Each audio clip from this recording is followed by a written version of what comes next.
Bonjour, je suis Delphine Réveil, je suis juriste libéralité au sein de la Fondation des Hôpitaux. Je vous retrouve aujourd'hui pour une nouvelle vidéo dans le cadre de notre mini-série consacrée à la transmission de votre patrimoine. Je vais tenter de répondre à cette question qui nous est souvent posée: que va-t-il se passer après mon décès ?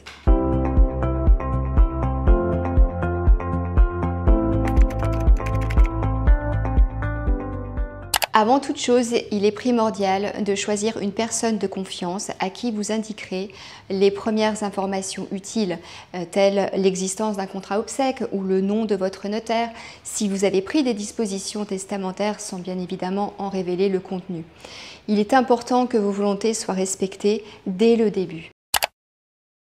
C'est le notaire chargé du règlement de la succession qui informe la Fondation des Hôpitaux du décès de nos bienfaiteurs.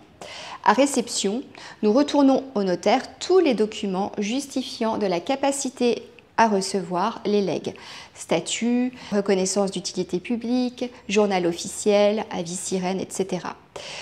Parallèlement, nous lui demandons de nous produire un certain nombre d'éléments pour permettre de connaître la consistance de notre legs. Il peut s'agir de la liste et le montant des comptes bancaires, les titres de propriété, les estimations des biens immobiliers et aussi de savoir s'il existe des dettes.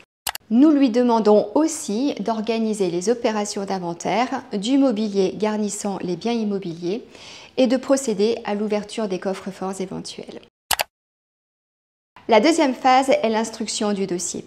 Après réception de l'ensemble des documents transmis par le notaire, nous procédons à leur analyse afin de nous assurer de la sécurité juridique du dossier, mais aussi de la valeur économique du legs à revenir à la Fondation des Hôpitaux. En effet, il ne nous est pas possible d'accepter un legs qui serait déficitaire ou qui présenterait le risque de l'être.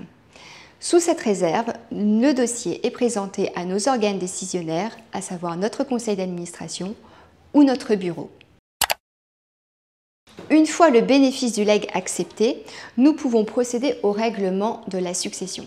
Cela consiste déjà en la signature des actes de la succession, comme la déclaration de succession, qui est le document qui sera ensuite envoyé à l'administration fiscale, l'attestation de propriété immobilière pour attester de la transmission des biens immobiliers, et s'il y a un legs à délivrer à une tierce personne, la délivrance de legs.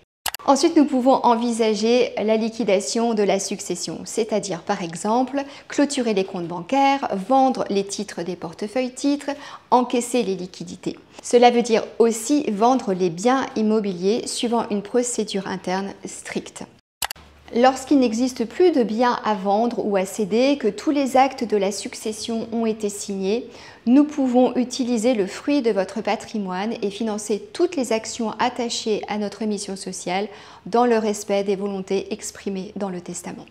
Pour de plus amples informations et pour aller encore un petit peu plus loin, n'hésitez pas à consulter notre brochure Libéralité disponible sur notre site internet fondationhopitaux.fr.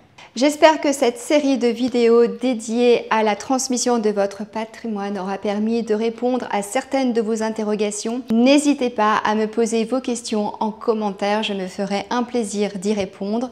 Je suis également à votre écoute afin d'échanger sur les actions de la Fondation, nos programmes, mais aussi sur votre projet de transmission. Un grand merci pour votre écoute. À très bientôt.